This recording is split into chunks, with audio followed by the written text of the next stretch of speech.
cineinc.com।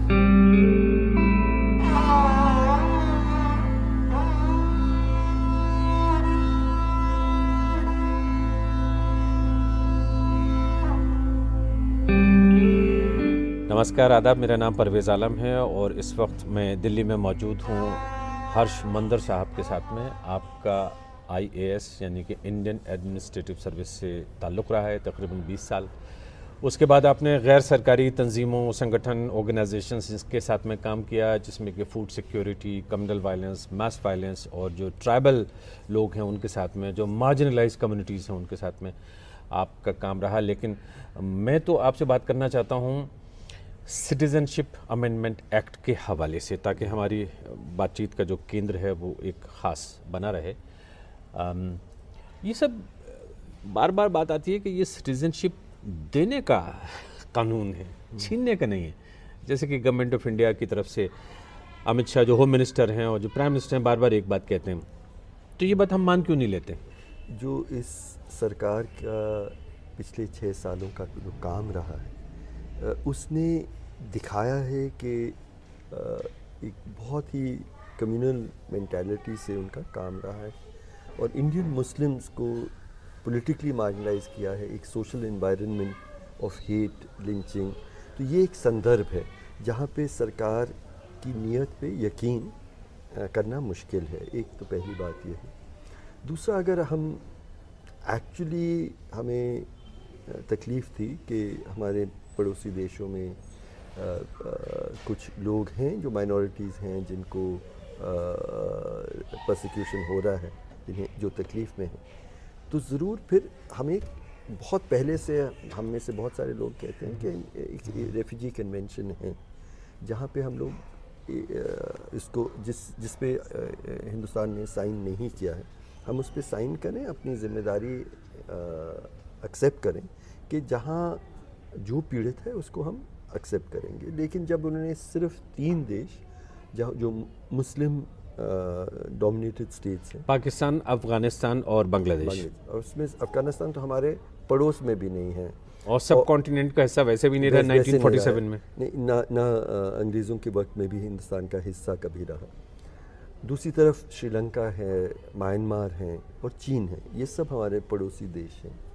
इन सभी देशों में भी पीड़ित लोग हैं, रोहिंग्या लोग हैं, जो उइघुर लोग हैं जो चीन में हैं, चीन में उइघुर कम्युनिटी की उइघुर जो कम्युनिटी है, और तमिल लोग हैं, हिंदू भी हैं और मुस्लिम भी हैं श्रीलंका के नॉर्थ ईस्ट में जी, श्रीलंका के नॉर्थ ईस्ट में। और पाकिस्तान के अंदर भी अहमदिया कम्युनिटी अगर सबसे ज़्यादा कोई आज जिन्हें एक पीड़ित माइनॉरिटी के रूप में रिलीजियस परसिक्यूशन जिसका सामना करना है, अहमदिया कम्युनिटी भी है। और तो ये वो अहमदियाज हैं जिनका ताल्लुक़ हिंदुस्तान के कादियान नाम की जगह से है। इनफैक्ट गुरदासपुर ज़िले में ही उनकी शुरुआत हुई, तो एक तरह से हिंदुस्तान से ही उनकी उपज हुई है। तो अगर सरकार चाहती कि एक्चुअली हम प्रोसिक्यूटेड कम्युनिटीज़ को हेल्प करते तो एक अलग किस्म का कानून बनता है जिसको हम लोग सब स्वागत करते हैं। लेकिन जब उन्होंने सिर्फ 3 देश और उनके भी उन्होंने ये बहुत क्लियरली स्पेसिफाई किया है कि हम बाकी सबको एक्सेप्ट करेंगे एज रिलीजियस माइनॉरिटीज़ और एज प्रोसिक्यूटेड माइनॉरिटीज़, लेकिन हम मुस्लिम्स को अलग करेंगे। और फिर जो main body of the act है वहाँ पे परसिक्यूशन का सवाल भी नहीं है, सिर्फ उन कम्युनिटीज़ का एक लिस्टिंग है। तो बहुत क्लियरली सरकार की नीयत बिल्कुल अलग है।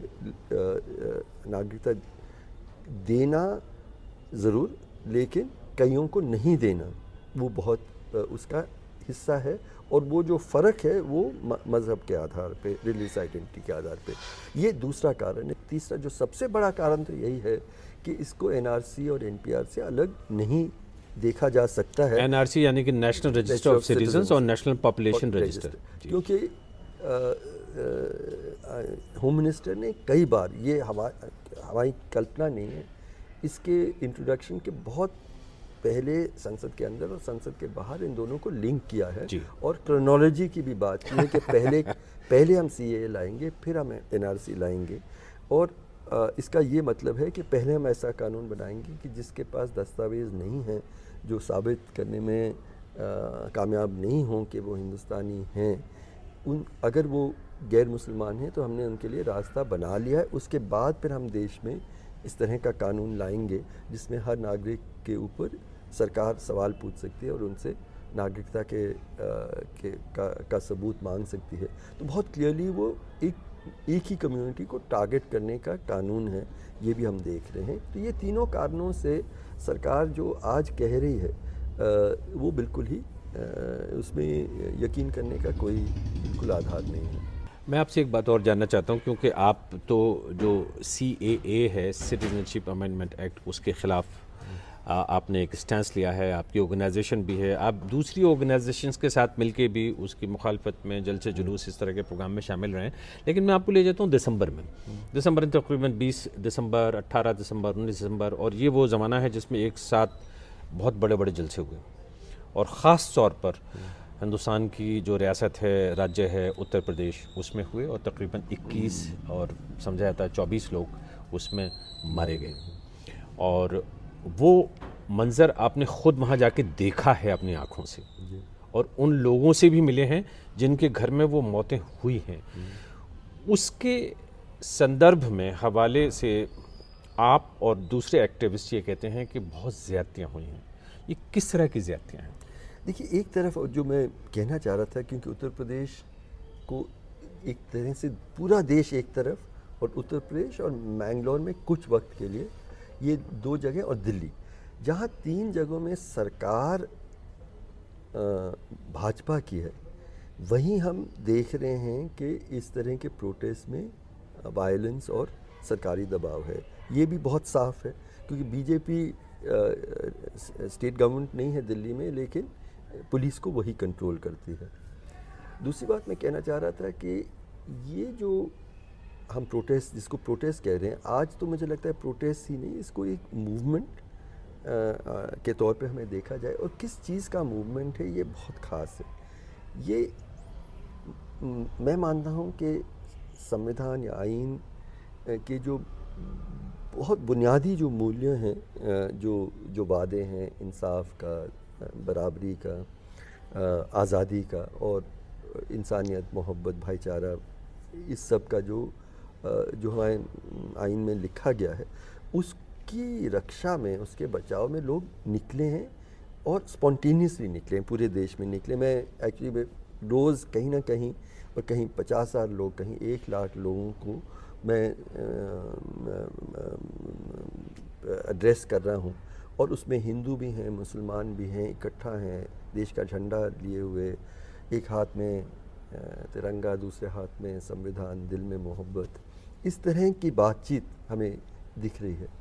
तो उत्तर प्रदेश अलग किस तरह से क्यों रहा, उसमें बहुत साफ है कि सरकार ने वहाँ तय किया, वहाँ आदित्यनाथ जो मुख्यमंत्री हैं, उनका मतलब हेट स्पीच और हेट क्राइम्स का उनका एक बहुत पुराना इतिहास है।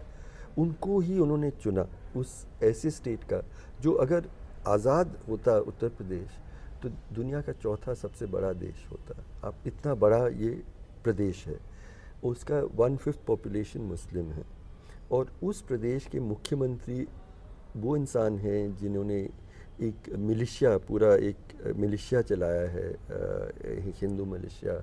जिस तरह की बातचीत, जिस तरह का हेट स्पीच उन्होंने पहले दिया है, और सरकार में आने के बाद उन पे मुकदमे भी चले हैं तकरीबन 10-12, और उसमें एक कत्ल का मुकदमा भी है, और वो भी उन्होंने मुख्यमंत्री बन के वो अपने खुद के मुकदमे ही वापस ले लिए हैं। अब ऐसे व्यक्ति वहाँ मुख्यमंत्री हैं, और उन्होंने मतलब बिल्कुल साफ तरीके से जंग छेड़ दिया है अपनी मुस्लिम जो नागरिक हैं अपने देश के, अपने प्रदेश के, उनके खिलाफ खुला जंग छेड़ा है, और बदले की बात उन्होंने अपने स्पीचेस में बदला लेंगे ये बात की है। देखिए, मैं सरकार में रहा हूँ, 6 ज़िलों में मैं डिस्ट्रिक्ट मैजिस्ट्रेट रहा हूँ। मैंने बहुत लॉ एंड ऑर्डर सिचुएशन देखे, दंगे भी देखे, और ये देखा है कि ये असाधारण नहीं है कि पुलिस भी एक कौमी भावना से काम करती है। कौमी भावना से भी और सांप्रदायिक भावना से 1984 में देखा हूँ, 2002 गुजरात में देखा हूँ। लेकिन अब तक ये जो बड़े घटनाएं हुई हैं जहाँ पे जो कम्युनल वायलेंस के बहुत बड़े जो मैसेकर्स हुए, उसमें पुलिस की भूमिका बेसिकली ये रही है कि उन्हें कुछ नहीं किया और जानबूझ के जो भीड़ है उसको, जो दंगाई है उसको दंगा करने का एक जगह छोड़ी है। ये हमने दिल्ली में 84 में सिखों के खिलाफ देखा है, 2002 में गुजरात में भर में देखा है और जगहों में भी देखा है। आपने देखा है, मैंने अलीगढ़ में देखा है, मैंने मुरादाबाद का जिक्र भी सुना है, इसलिए कि आपने डिस्ट्रिक्ट मजिस्ट्रेट की हैसियत से देखा, मैंने बढ़ते हुए देखा। और पुलिस की ज्यादतियाँ ऐसा नहीं कि वो बीजेपी राज तक महदूद रही हों, कांग्रेस के राज में भी ज़माने में हुई। और जो मलियाना और हाशिमपुरा ये जो वाक़यात हैं जिसमें कि हाशिमपुरा तो बहुत ही गंभीर वाक़यात है और ये है। लेकिन जो फ़र्क क्या है उसमें और इसमें? हाँ। देखिए, हाशिमपुरा को मैं अलग रख रहा हूँ, वो तो एक बहुत ही गंभीर कत्लेआम था सिक्योरिटी फोर्सेस के माध्यम से। लेकिन उसको अगर हम अलग कर दें तो क्या हम उत्तर प्रदेश में ये देख रहे हैं कि अब दंगाई को दंगा करने की इजाज़त और इनकरेजमेंट पुलिस नहीं कर रही है, बल्कि पुलिस खुद दंगाई बन गई है। ये बहुत बड़ा फ़र्क है जो मैं उत्तर प्रदेश में देखा हूँ। देखिए, मैं उत्तर प्रदेश में जब हम गए हैं, कई घरों में आप घर के अंदर जाएं तो हर चीज़ को तोड़ा गया है। वहाँ का फ्रिज है। आपने वो घर देखे? घर देखे। किस जगह पे देखे? मुजफ्फरनगर में खास करके दिए, फिर मेरे साथी और जगहों में, संभल में भी गए हैं, मेरठ में हम देखें। हम ये देखें हैं कि हर चीज़ तहस नहस, एक प्लेट को आपने तोड़ा है और जो घर का खाना है उसको आपने फैला दिया है। औरतों के हाथों में, सर पे, बच्चों के हाथों में चोटें आई हैं। लेकिन ये सब मैंने पहले देखा है। सिर्फ जो उस मंज़र में जो फ़र्क ये है कि और जगहों में दंगाई ने ये किया, पुलिस ने हमें बचाया नहीं, ये कहानी रहती थी। आज ये कहानी है कि 40 पुलिस वाले घुस के आए और उन्होंने ये किया, 60 पुलिस वाले घुस के आए और उन्होंने ये खुद किया। और ना सिर्फ ये किया, उनके बैटन्स हमें मिले, उनकी टोपियाँ मिली उस सारे के बीच में। लेकिन जो उन्होंने बोला, 2-3 चीज़ें, एक तो जो सांप्रदायिक किस्म की जो लफ्ज़ होते हैं उसका इस्तेमाल मुसलमानों के ख़िलाफ़, वो तो उन्होंने किया ही। ये पुलिस वाले जब लोगों के घरों में दाखिल हुए और लोगों की गिरफ्तारियां की? नहीं, गिरफ्तारियों के लिए भी नहीं गए थे, वैसे ही गए। अच्छा। ये तो सिर्फ बिल्कुल मतलब ये जैसे मुजफ्फरनगर में जो घटना हुई भी वो दोपहर की थी, ये रात को 10, 11, 12 बजे इन्होंने जाना शुरू किया। वो भी चुन चुन के जो well to do Muslim houses थे और उन्होंने उस तरह का तहस नहस किया वहाँ। और लोगों ने अलग अलग घरों में हमें ये बताया और उन्होंने मुसलमानों के खिलाफ बातें कही, मुसलमानों के खिलाफ बातें, इश्तियाल अंगेज, उत्तेजित करने वाली। पर 2 और चीज़ें अलग अलग लोगों ने हमें बताया। एक तो उन्होंने कहा कि आज़ादी चाहते हो, क्योंकि ये पूरा आंदोलन का आज़ादी चाहते हो ना, ये हम दिखाते हैं क्या आज़ादी होती है, और फिर पीटना और तोड़ना। और सबसे जो गंभीर बात है मुझे जो उन्होंने कहा, वो ये कई जगह लोगों ने कहा कि ये घर तो अब हमारा हो जाएगा, तुम्हें तो जाना है पाकिस्तान, तो ये हमारा घर हो जाएगा। उस तरह की बात जो बंटवारा के वक्त की गई। तो बहुत क्लियरली उनकी समझ में CA NRC का ये मतलब है कि जिसको अनफिनिश्ड बिजनेस ऑफ पार्टीशन कहा जाता है।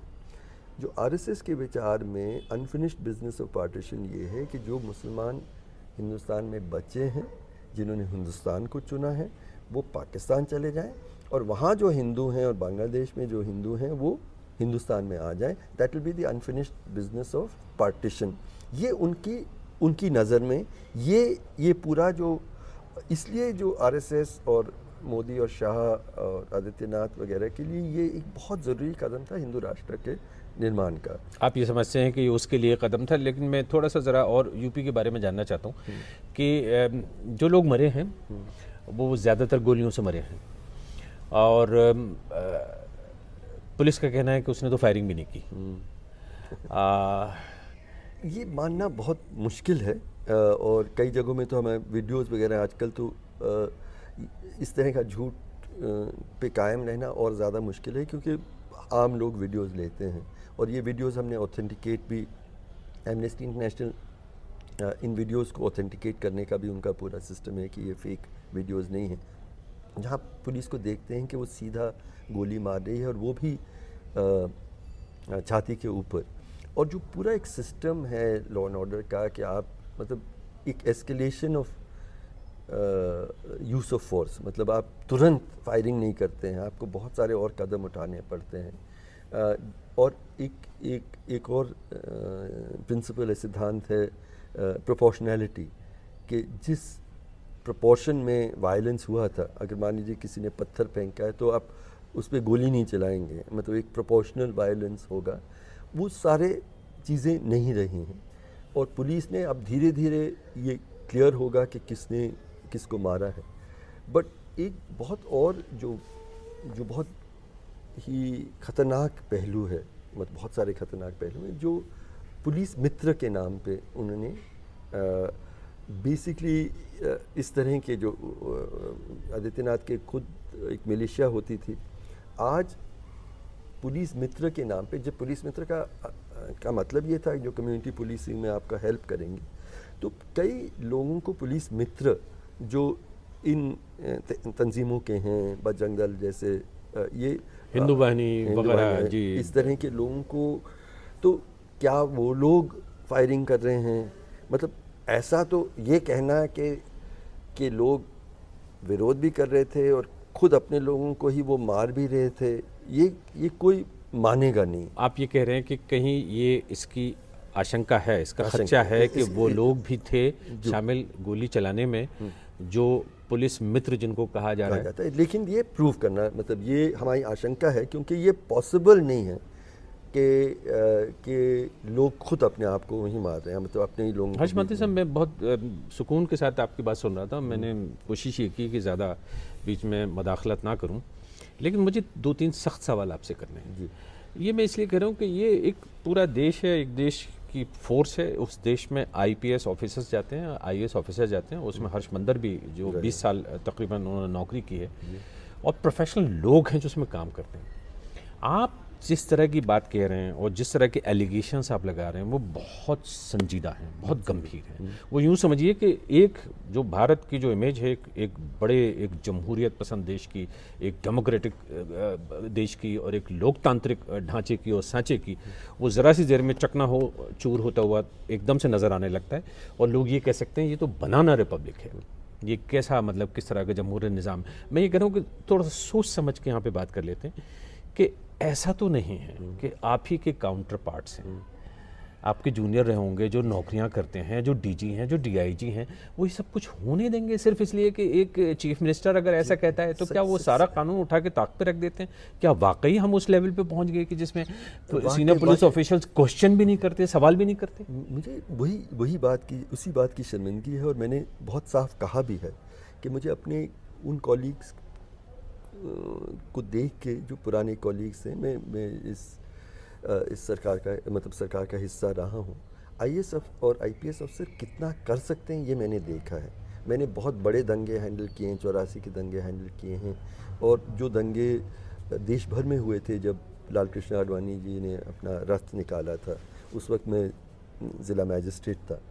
तो मैं जानता हूँ कि अगर सरकारी अधिकारी जो SP है, DM है, चाहते हैं तो दंगा कुछ घंटों से भी ज़्यादा नहीं चलेगा।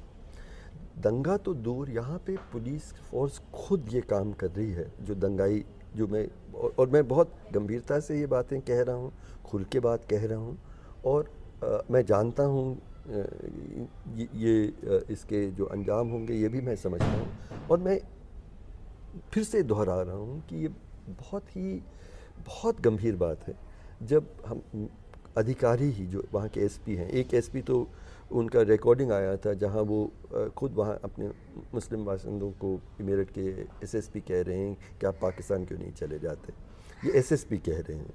तो इस तरह की की जो भावना है इसमें उनका अपनी सफाई में कहना है कि सब पाकिस्तान के समर्थन में नारे लगे थे, तो मैंने उनसे कह दिया कि अगर आपको पाकिस्तान से इतनी मोहब्बत है तो पाकिस्तान ही चली जाइए। ये तो बिल्कुल झूठ है, क्योंकि मेरे देश भर में कहीं भी मैंने सिर्फ हिंदुस्तान की ही झंडा देखा। हिंदुस्तान का जो राष्ट्रीय गान है, जो नेशनल एंथम, एक तरह से प्रोटेस्ट गीत बन गया है। बहुत तो हम बात कर रहे थे वो जो लॉ एंड ऑर्डर अपने आप में एक क्राइसिस है, वो क्राइसिस बहुत ज़्यादा है। लेकिन मैं ये भी कहना चाहता हूँ कि उत्तर प्रदेश के कई प्रदेशों में, ज़्यादातर प्रदेशों में ये नहीं हुआ है, कई हिस्सों में नहीं हुआ, मतलब उत्तर प्रदेश के ही कई हिस्सों में नहीं हुआ, कई डिस्ट्रिक्ट में। तो जिन डिस्ट्रिक्ट्स में नहीं हुआ है, क्योंकि जो माहौल बनाया गया था, जो मुख्यमंत्री ने एक सीधा एक रास्ता बताया, उसमें कई अफसरों ने अपनी जिम्मेदारी निभाई है, इसलिए वो पूरे प्रदेश में नहीं फैला है। तो जिन जिलों में हुआ है वो और ज़्यादा दे आर कल्पेबल। बहुत दिलचस्प बात कह रहे हैं आप, मतलब मैं समझता हूँ कि आप यही बात कह रहे हैं कि जो जिम्मेदार ऑफिशियल्स हैं उन्होंने पूरी अपनी तरफ से कोशिश की है और बहुत जगहों पे नहीं होने दिया, लेकिन कहीं गैर जिम्मेदारी कुछ लोगों की रही, जहाँ कुछ गैर जिम्मेदारी बहुत कमज़ोर शब्द है। मैं ये कह रहा हूँ कि दिस इज शामिल है कंप्लिसिटी इन अ जेनोसाइडल प्रोजेक्ट। मतलब इससे इतना मैं स्ट्रांगली ये कहना चाहता हूँ, this is a crime against humanity. जब सरकार खुद अपने ही नागरिकों के हिस्से को, एक पहचान के लोगों को खिलाफ एक जंग छेड़ दे और अधिकारी उसमें शामिल हों, इतिहास इनको यही पहचानेगा कि they were partners in a crime against humanity. अब हम यहाँ पे बात कर लेते हैं थोड़ी सी, इसलिए कि बहुत संजीदगी से आपने बातें कही हैं और बहुत संजीदगी से उनको रिपीट किया, और फिर वो इल्ज़ाम है अपनी जगह जेनोसाइडल, और इसके साथ में और भी नरसंहार जिसको कहते हैं हिंदी में, और कत्लेआम कहते हैं। ये आज़ाद मुल्क है, ये डेमोक्रेटिक कंट्री है, ये 5 ट्रिलियन की इकोनॉमी बनने की इसकी ख्वाहिश है, ये बहुत आगे जाना चाहता है, और जो मुल्क के रहने वाले हैं वो सब इस बात की दुआ करते हैं कि ये दुनिया में सुपर पावर बनेगा। एक तरफ आप ये लॉ एंड ऑर्डर का नक्शा पेश करते हैं, अगर ऐसा हुआ है, क्योंकि अभी हम नहीं जानते, कोई इंक्वायरी नहीं हुई, किसी ने कंफर्म नहीं किया, तो ये बात कहाँ तक ले जाई जा सकती है? ये मैं इसलिए कह रहा हूँ कि बहुत जगहों पे ऐसा होता है कि चाहे आप डेमोक्रेटिक कंट्री हो या ना हो, लेकिन ये कि और भी नेशनल इंटरनेशनल लेवल पे एवेन्यूज़ होते हैं उन पे चर्चा करने के लिए। जैसे मिसाल के तौर पे हिंदुस्तान के अंदर ही एक नेशनल ह्यूमन राइट्स कमीशन है जो सरकार और के किसी हद तक नीचे रहता है, जिसमें सुप्रीम कोर्ट का जस्टिस, चीफ जस्टिस, ये सब लोग अपॉइंट होते हैं। इसके अलावा और भी कुछ इंस्टीट्यूशंस हैं। तो मैं ये समझना चाहता हूँ कि जो इंस्टीट्यूशंस हैं वो डेमोक्रेसी को चलाते हैं, जैसे कि हम अमेरिका में देखते हैं, ब्रिटेन में देखते हैं, जो भी बड़ी डेमोक्रेसीज हैं। तो क्या ये जो इंस्टीट्यूशंस हैं इनका रोल नहीं बनता कि इंटरवीन करें? तो अब तक तो उन्होंने कोई बहुत ज़्यादा इंटरवीन किया नहीं है। देखिए, मैं ही मानता हूँ कि ये क्राइसिस का वक्त है, और ना सिर्फ मैं मानता हूँ, जो लाखों लोग देश भर में निकले हैं वो क्यों निकले हैं? जो शुरू में भी बात हुई थी, वो निकले इसलिए हैं क्योंकि जिस खतरे की बात आप कह रहे हैं, उस खतरे को आम हिंदुस्तानी पहचान रहा है, और वो कह रहे हैं कि हमारी सरकार हमें मज़हब के आधार पे बांटने की एक उनकी साजिश है, कानून के माध्यम से, और नफ़रत को आम मतलब समाज का एक हिस्सा और राजनीति का हिस्सा बनाने के रास्ते से ही वो हिंदुस्तान को बदलने की कोशिश कर रहे हैं। और ये एक वक्त आया है जब लोग एक सैलाब के तौर पे निकल रहे हैं, देश भर में निकल रहे हैं। कई ये बिल्कुल ही स्पॉन्टेनियस, बहुत मज़ेदार बात यही है कि हम में से कुछ लोग कहते हैं आप थोड़ा सा लीडरशिप भी, हम कैसे लीडरशिप नहीं, ये खुद हो रहा है। और हमने थोड़ा बहुत अपील किया कि ये कब तक हमें चलेगा, तो दिल्ली में एक दिन में एक प्रोटेस्ट हो ताकि सब लोग वहाँ नहीं, किसी भी दिन में 10 हो रहे हैं, कहीं 15 हो रहे हैं। आज के वक्त में लगभग 5 जगह महिलाएं अब उन्होंने बैठ ली हैं और उठ भी नहीं रही हैं। 5 अलग जगह सिर्फ दिल्ली में, देश भर में लगभग 20 जगह हैं। और जो मोहल्ले हैं वो अपनी एक ओनरशिप चाहते हैं, ओनरशिप चाहते हैं कि हम भी करें। और ज़्यादातर कामकाजी महिलाएं हैं जो घर से पहली बार निकले हैं। और क्यों निकले हैं ये बहुत क्लियर है कि वो पहचान ने जिस खतरे की बात आप कर रहे हैं कि अगर हम आज चुप रहें तो हम किस तरह का देश बनने के खतरे में हैं, ये लोगों को बहुत साफ दिख रहा है। अभी और जो इंस्टीट्यूशंस की बात आपने कही कि हमारे सभी इंस्टीट्यूशंस ने हमें इस वक्त में मतलब जो उनकी ड्यूटी थी उसको उन्होंने संभाला नहीं है। पहला सबसे इम्पोर्टेंट इंस्टीट्यूशन एक तरफ संसद है, जो पार्लियामेंट है। पार्लियामेंट में जो सो कॉल्ड सेक्युलर पार्टीज़ हैं, उनमें हम देख रहे हैं कि जिस तरह का मॉरल करेज होना चाहिए, जो जिस हिम्मत से सही का साथ देना है, वो खो गए हैं। और इनफैक्ट कईयों में उनमें से कई लोगों ने बहुत छोटे राजनीतिक फ़ायदों के लिए उन्होंने सीए के हक में भी वोट डाला है। और मैं साथ में ये भी कहूँगा गवर्नमेंट के डिफेंस में कि वो जो बिल है जिसको कैप कहते थे, सिटीजनशिप अमेंडमेंट बिल, वो एक्ट हो गया और बाकायदगी से मेजॉरिटी से पास हुआ।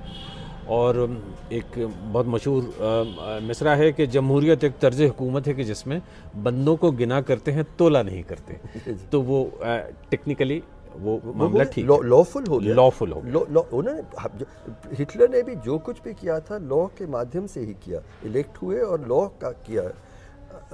ये हमें याद करना बहुत ज़रूरी है।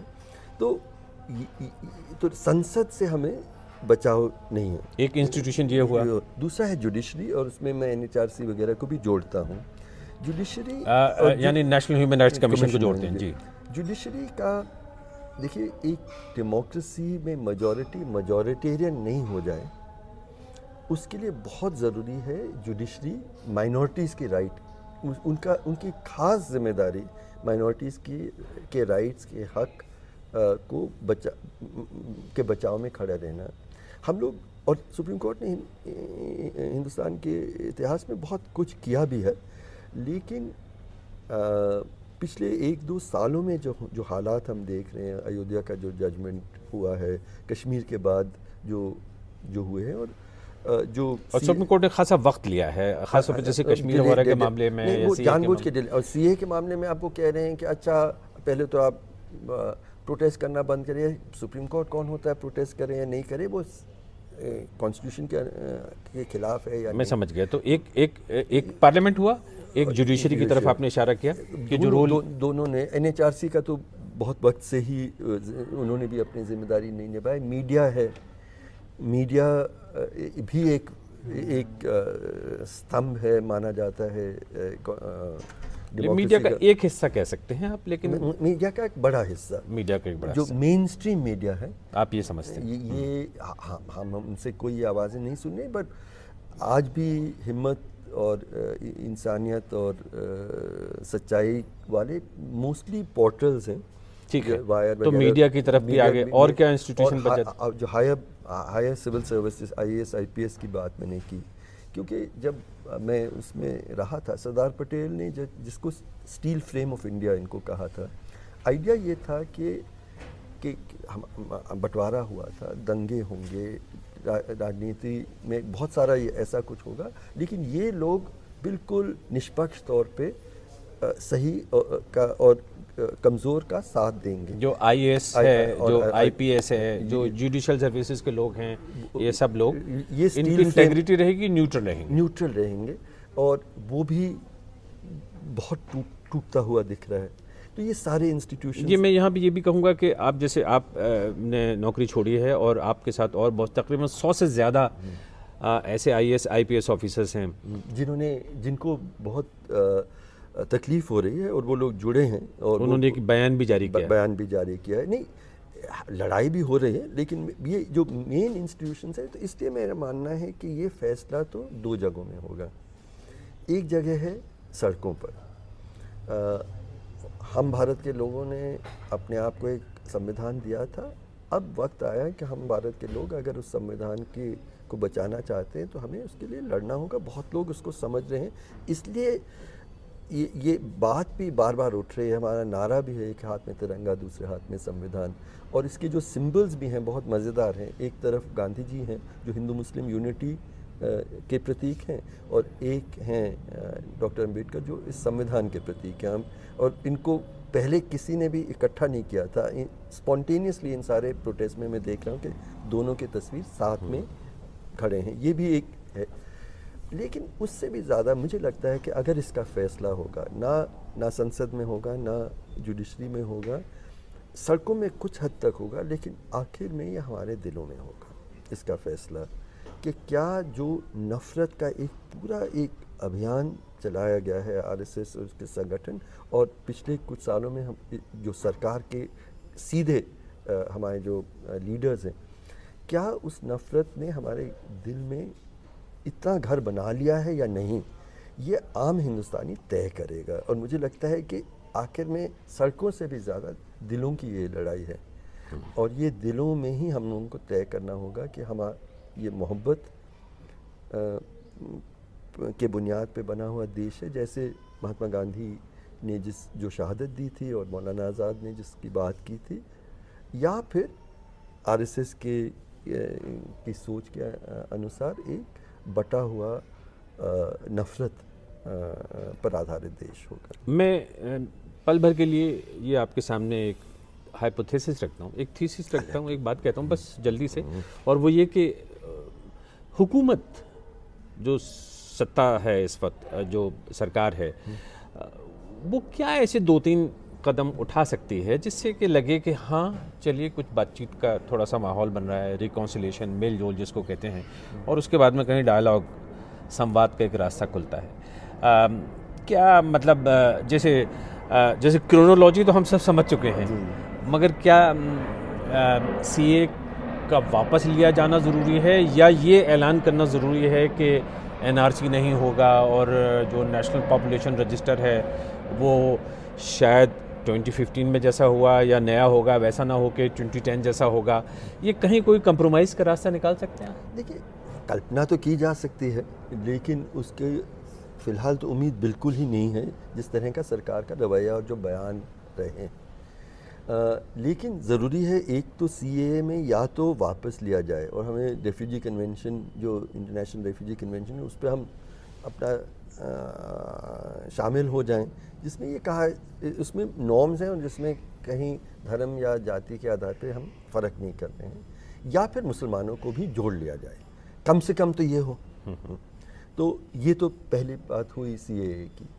लेकिन मुझे लगता है कि जो एनपीआर की जो घोषणा उन्होंने की, और जब प्रधानमंत्री ने एक्चुअली रामलीला मैदान से खुला झूठ बोला कि हमारी सरकार ने, मतलब हमारे प्रधानमंत्री हैं, वो कह रहे हैं कि हमने कभी एनआरसी की बात सोची ही नहीं है, जब राष्ट्रपति के जो स्पीच है संसद में, जहां उन्होंने एनआरसी का जिक्र किया है, और अमित शाह तो कई बार कहे हैं, और क्रोनोलॉजी की भी बात कहें और एनआरसी की भी बात कहें, लेकिन जब उन्होंने वो झूठ बोला तो थोड़ा वक्त को लगा कि एक बहुत ही ग्रेसलेस तरीके से शायद एग्जिट रूट है, बाहर निकलना चाहते हैं। लेकिन 2 दिन बाद एक बहुत हाई प्रोफाइल कैबिनेट मीटिंग वो बुलाते हैं, और उसमें एनपीआर, नेशनल पॉपुलेशन रजिस्टर की जब घोषणा करते हैं, तो बहुत साफ था कि ना सिर्फ वो पीछे नहीं हट रहे हैं, और मैं थोड़ा सा आपको 2 मिनट में समझाने की कोशिश कर रहा हूँ। एनपीआर के आधार पे जो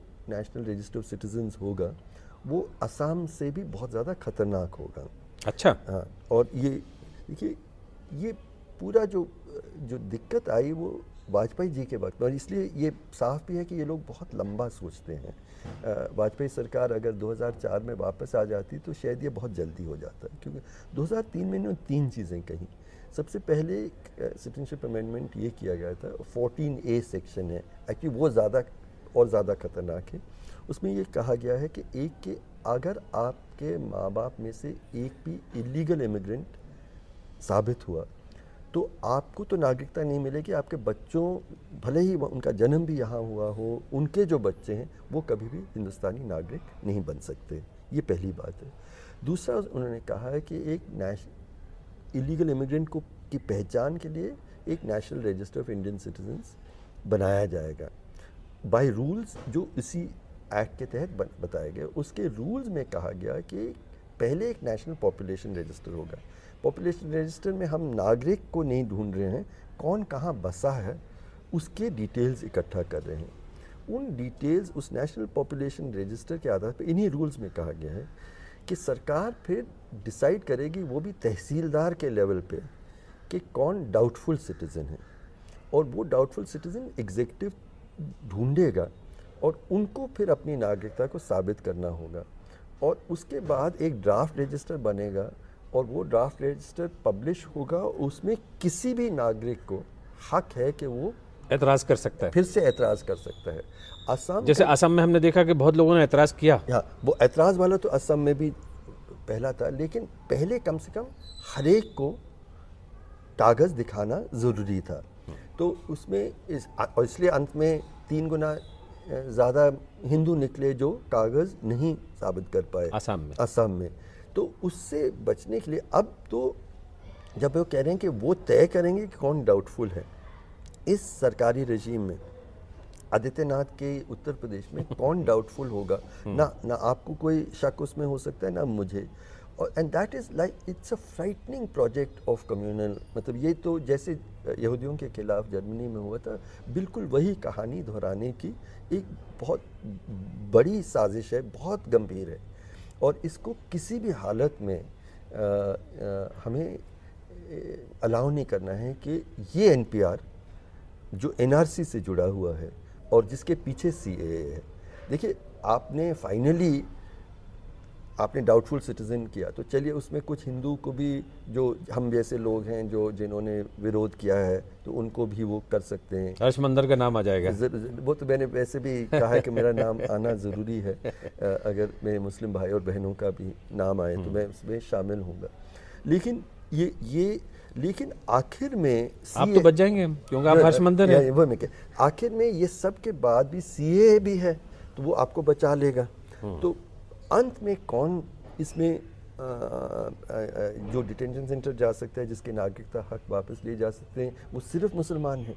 और ये एक ऑलमोस्ट अनइम्प्लीमेंटेबल प्रोजेक्ट है। उसका उद्देश्य मेरे हिसाब से ये नहीं है कि एक्चुअली इलीगल इमिग्रेंट्स के जो थोड़ी सी संख्या हम उनको ढूंढें, उसके और तरीके भी हैं। इसका पर्पस बेसिकली ये है कि इंडियन मुस्लिम बहुत कई सालों तक कुछ भी और नहीं, इस डर में रहे, इस खौफ में रहे कि कब कहाँ कौन मुझे इस देश के नागरिक के हैसियत से मेरे हक छीन ले या मेरे ऊपर उंगली उठाए, अधिकारी हो या मेरा पड़ोसी हो। इस तरह का माहौल वो बनाना चाहते थे और उसको रोकने के लिए आम हिंदुस्तानी, हिंदू और मुसलमान, सिख, ईसाई इकट्ठा बाहर खड़े हुए हैं। यही इस देश को बचाएगा। आज मैं देख रहा था, कल मैं पढ़ रहा था कि जो अकाली दल है जिसने बीजेपी का भी साथ दिया, उन्होंने कहा कि हम सीए को स्वीकार नहीं करेंगे, मुस्लिम को भी शामिल करिए। तो ये कभी भी जर्मनी में कभी नहीं हुआ कि एक भी उदाहरण नहीं है जहाँ पे जो गैर यहूदी हैं सड़क पे निकले इस तरह से अपने यहूदी भाइयों और बहनों के हकों की रक्षा के लिए। तो मुझे लगता है कि जो भी ये सरकार करे, हमारी डेमोक्रेसी और हमारी जो मोहब्बत है, इसको वो तोड़ नहीं पाएंगे, यही मेरी उम्मीद है। तो दिलचस्प बात है। देखिए कि उम्मीद की किरण, जैसे आपने बड़ी खूबसूरत बात कही कि जो जर्मनी में नहीं हुआ और उस ख़तरनाक वक्त पे नहीं हुआ, लेकिन हिंदुस्तान में वो जो पॉजिटिव चीज़ है वो हो रही है। और इसीलिए तो अल्लामा इकबाल ने कहा भी था कि सारे जहाँ से अच्छा हिंदुस्तान हमारा। मैंने जब 2002 की नरसंहार हुआ था गुजरात में, उस वक्त मैंने तय किया था कि मैं अपनी सरकारी सेवा छोड़ूंगा क्योंकि देश जिस दिशा में जा रहा है वो मुझे बहुत ख़तरनाक दिख रहा था। और मैंने अपने एक लेख लिखा था उसमें, क्राई माई बिलव्ड कंट्री, और अंत में ये कहा था कि आज के बाद मैं कभी भी शायद सारे जहाँ से अच्छा ये गीत दोबारा गा नहीं पाऊँगा।